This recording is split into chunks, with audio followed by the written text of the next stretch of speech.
Hello and welcome to another episode of Carvale's Driver Car Series Season 3. And we're sticking with hatchbacks. Our hero today is the Citroën C3 Turbo.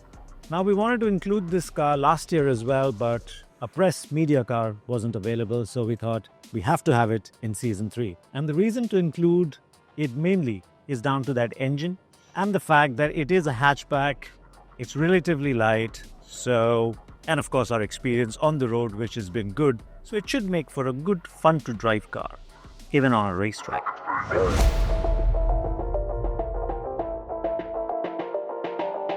This is a special C3. After all, it might still run a 1.2-litre 3-cylinder engine, much like your regular C3, but this one is turbocharged, and that too straight from the factory. It makes almost 110 bhp and 205 Newton meters of torque. The whole chunk of the latter is in fact available from as low as 1750 RPM. You have two gearbox options, a 6-speed manual, which we obviously prefer, and a 6-speed auto, which is what we have been handed here. Both drive the front wheels. The suspension on the car, as is typical of any entry-level hatchback, is a simple McPherson strut setup at the front and a torsion beam axle layout at the rear. There are no electronic aids here either, just an ESP to spoil the party.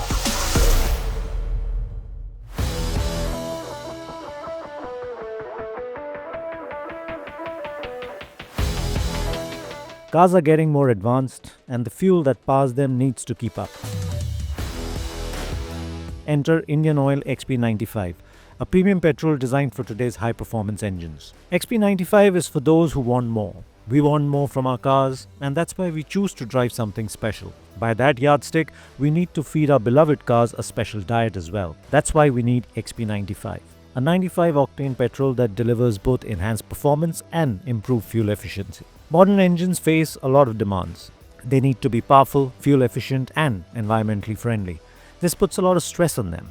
XP95 is designed to help these engines cope with that. What's more, XP95 is also better for the environment. It significantly reduces carbon monoxide emissions, making it a cleaner and more sustainable choice for our cars and the planet.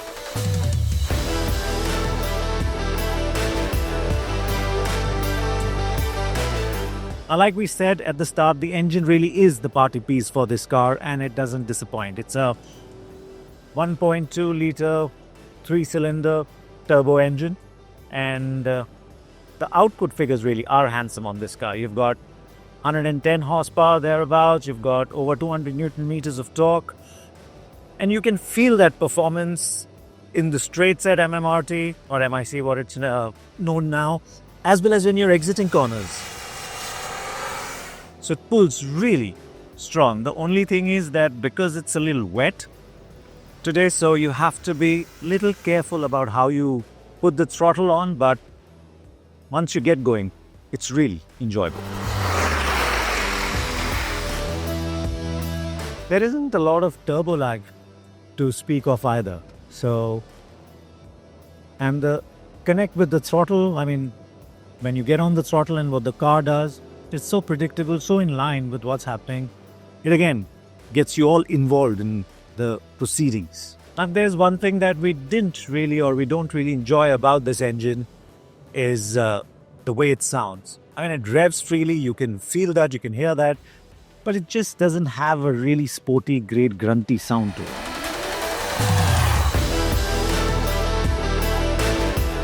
Now somebody played a sort of a rude joke with me, so to speak. I was expecting the C3 Turbo at the track to be a manual, just to bring that whole driver involvement thing to the level that you'd expect. But clearly, this has turned out to be an automatic. It's not a bad automatic, especially when you're using it on the road. But on the track, I think if we had a manual, it would be a lot more fun than this. But here too, you have a manual override that you can use, but sometimes you just don't know what would be the right gear to choose, in the sense that have you gone through the gearbox up and down enough to make a difference.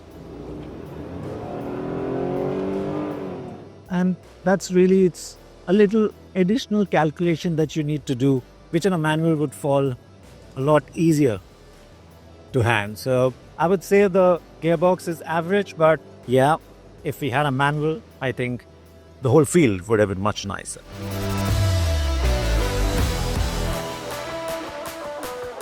As for the steering goes, it is not one of the quickest steering we've experienced. It's like over 3 turns lock to lock. And the thing with MMRT is that you really don't have corners that are super tight. So it's not really getting in the way in that sense. So, and the connect between the steering and the front wheels is good, is positive. You know how much you need to turn and how the car will react. It's not super alert, couldn't be with that sort of steering ratio. But it's not weak, so it's not like you're doing something to the steering and the car is behaving in a different way. That's not the scene. And I think one can appreciate that. I can appreciate that, especially on a wet track like that. But yeah, if you really want it to change its attitude just by throwing it harder into a corner, that's a little difficult because there just isn't enough bite in the first little turn that you have. So you have to dial in a lot more lock, and that takes away from that feel of how much or what you want to do. So even here, I have to turn so much for it to react. And then again, the reaction isn't what I'd expect. So that's slow steering.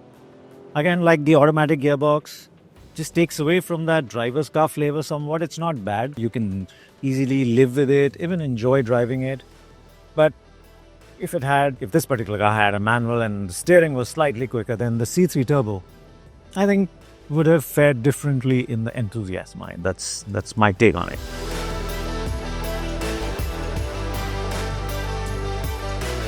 Now, like we said, it is a light car, over 1,000 kgs or something, but it's also a tall car. And so you can feel that sort of in the seating, you're seated pretty high, and the stance of the car is pretty high for a hatchback, I'm saying. And you can feel that when you go around the corner, the amount of roll that it's exhibiting and how it lacks that sort of dartiness that you'd expect in a sporty hatchback. So you have to adapt to it. Does it get in the way of you enjoying yourself with this car? No, not really. But it's not very playful because of that fact. It's very true to its line. It'll do what you expect. It won't oversteer or understeer on you unexpectedly. So it's not like it's not fun. It is fun. But it's just that if it were maybe closer to the ground or if the seating was a little lower, so that sort of involvement would have been higher and you would be able to chuck it around a little more. And if it were, of course, with the faster or the quicker steering, a little more chuckable, then there is a lot more to enjoy and exploit in the C3, especially with this engine.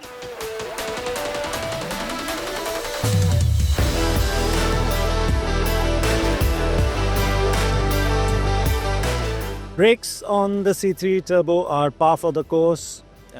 They don't really fade very quickly. There's good amount of bite and feel in the brake pedal. If anything, maybe the bite point could be a little more progressive. So you have to get used to it, because when you get on the brakes hard, sometimes it can bite harder than you'd expect. But that's something that takes time getting used to if you've not been spending time with the car. But otherwise, brakes, there really isn't much to complain about. The C3 Turbo then, especially when it comes to the engine, is exactly what we expected. It is not the best sounding engine, but in terms of poke, in terms of go, in terms of how it hurls the car forward, it is exactly what we thought. It is a strong engine, it's enjoyable, and especially how it helps the C3 exit corners at MIC is good fun to enjoy. If we had a manual instead of an automatic, maybe we would have had a little more fun, but that's something that we can't really comment on now. And the steering, though in terms of progression and linearity, it's all there, it's good. I don't even mind the feel of the steering, especially how it behaves off center. But if it was slightly quicker, then it would have helped point the car into corners that much or with lesser effort. It would have probably made the car a little pointy than what it is now. And so now you have to be progressive with it, and the harder you drive the car, the less it's gonna enjoy itself. So yeah, so that's one aspect that probably needs work. Handling is fine. Again, it is par for the course, what you'd expect. It won't scare you, doesn't understeer, oversteer unexpectedly. It's very reliable in that sense. And then, of course, braking strong too. So overall, the C3 Turbo is a good driver's car, but it's not exceptional. It's not really exciting that much that we'd expected. But it's nice that we experienced it on our season.